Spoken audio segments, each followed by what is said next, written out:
Hi, my name is Brook Andrew and I'm exhibiting in the 21st Sydney Biennale here at the Museum of Contemporary Art in Sydney. And the 5 sculptures, we have a full kind of ensemble, I suppose, called Tombs of Thought. Within these sculptures, I've invited 4 different artists from around the globe. And really these kind of tombs of thought are kind of a vessel or a place to have archives. Not only the archives from museums like the Museum of Applied Arts and Sciences, which we've borrowed, but also the artist archives that really speak to their own stories and kind of alternate kind of narratives than the kind of, dominant narratives that we see around the globe. And what I mean by that is really, instead of the kind of everyday chatter that we see on the news or in the newspaper, these are people from places that have their own stories that are kind of off the radar.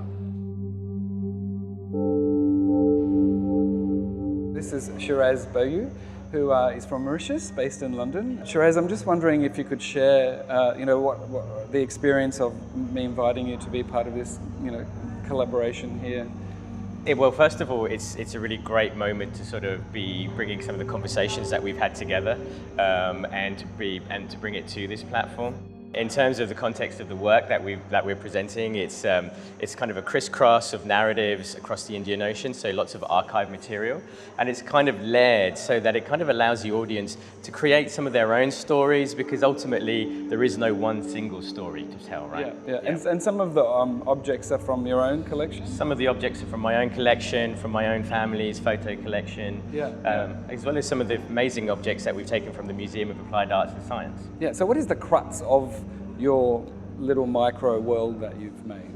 I guess it's about the complex layerings of people that have been brought together through the big stories of the Indian Ocean. Specifically around Mauritius? Specifically around Mauritius, but then it branches out to Madagascar, East Africa, and parts of Australia, because we have some fantastic photographs from this part of the world as well. Yeah. But you also have film, a beautiful film. We have a film, showing in one of your sculptures, which is actually normally installed as a cinematic piece, but actually looks so incredible inside your sculpture. And that is a film that was shot in Mauritius in 2015, and it tells the story of the early colonial landscape.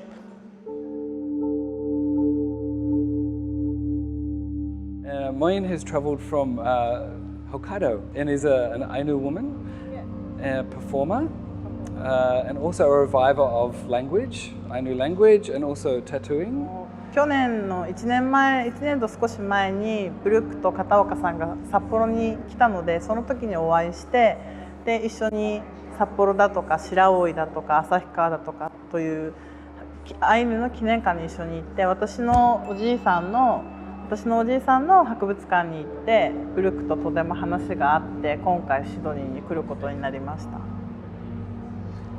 この女性はコーキンというムックルと呼ばれている楽器を弾いている写真で、隣がおじいさんで、この上のは杵つきをしていて、古い家でダンスをしていて、これはお産のシーンの絵はがきですね。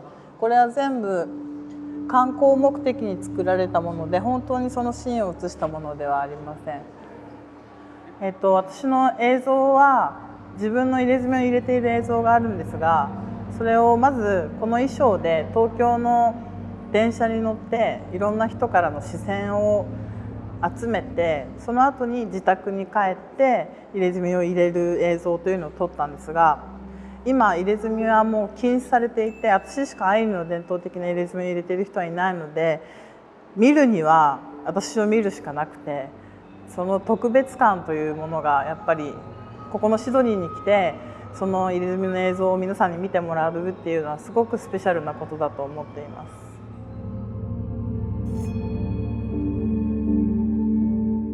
We're here with Rushdi Anwar, and I've always been very drawn to Rushdi's work because it's very much in keeping with my own kind of ideas and philosophies about kind of other narratives and very special stories of the world. So Rushdi, I was just wondering if you could, first tell us about what it was like to be invited and to show in this sculpture.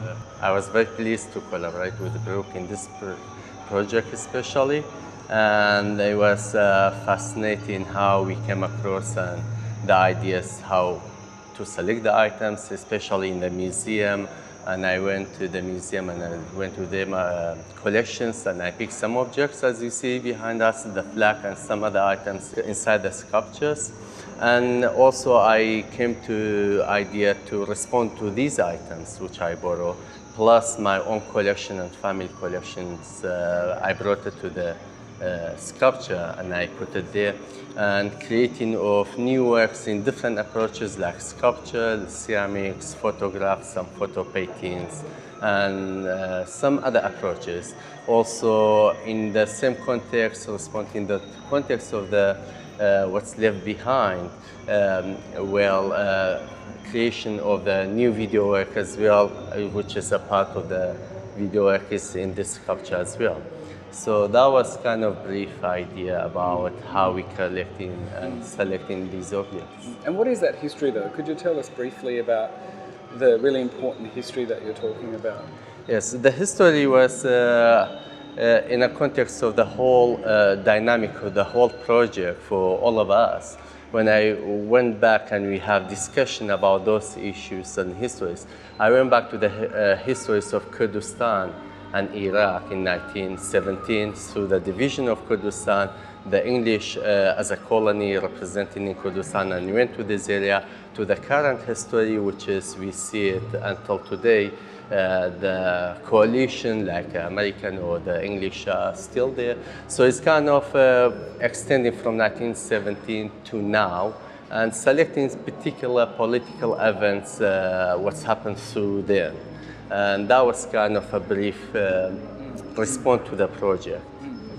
Because I mean, these stories of really leaving your own country and the trauma of that due to quite violent circumstances and then coming to Australia, I mean, that's really very much a part of your work as well, with the chemical bombing. Yeah, that was also a strong part of the work which I represented here. It was coming back to my personal experience, to experiences. I come from a place called Halabja in 1988, where attacked by chemical weapons by the former Iraqi regime Saddam Hussein. So I come from this place, and then I lost 14 members of my family in that attack. And then after this, came to Australia as a former political refugees to this country and experiencing and those history, go back to those history even archival materials, plus what's continuation of this, unfortunately, violence and trauma and aggression in the region as we see it currently, what's happening in the region. So it's a kind of, for me, I was dealing with this project, go back to history and archival history materials, bring it in, plus what's happening, the current situation there, bring past and present together in one project. And that's also based on my personal experience as well.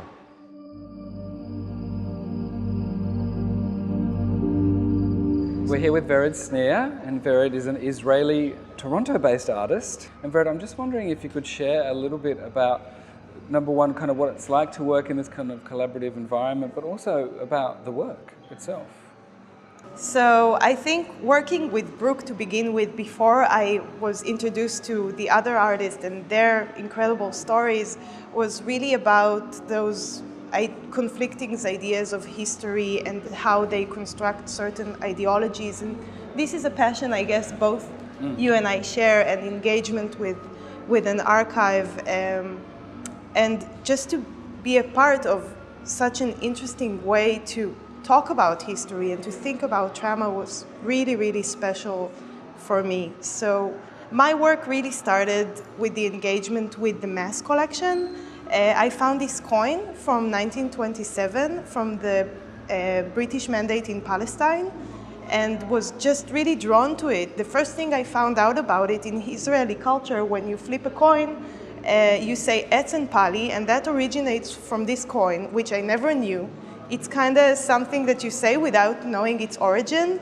And I was really interested in using this coin to talk about ownership over land throughout history and how those narratives could be connected, and maybe how different interpretations of historical narratives can have a potential for change and agency, especially in such a conflicted land as Israel. So first of all, I chose to work with earth, Brook sculpture. I felt like this is my element that I would dive into, and this has been a years-long collaboration and conversations between all of us, actually. But there's a very important story about the T-shirts and archaeology, and I'm just wondering if you could just briefly talk about, how important that is for the context of this. So I feel like I need to do a little segue as well. So the coin was designed by a British architect residing in Palestine, and he also designed the first archaeological museum in Palestine that is still active this day in Israel.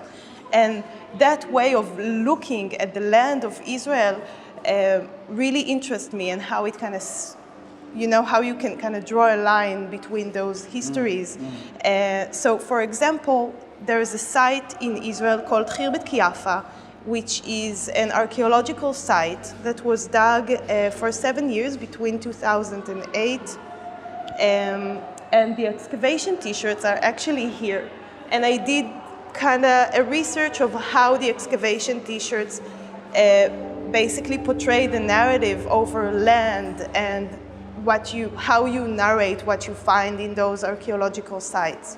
So I create this kind of third narrative between the coin, the archaeological museum, and this site in the middle of a heated debate between two archaeological approaches over archaeological findings. One is that what you find has nothing to do with the biblical story, and the other one literally said, one hand we should have a shovel, and on the other hand we should have the Bible. And that means a lot about the Jewish narrative over land ownership, and if we deserve to have that land or do not deserve to have that land.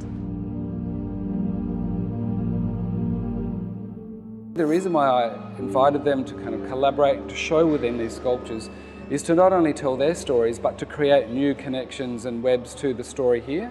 So, for example, my mother is Wiradjuri from Western New South Wales, which is an Aboriginal nation. I also have Celtic and Jewish ancestry. But those kind of histories really come together in a kind of a little microcosm. And so that's what we presented here.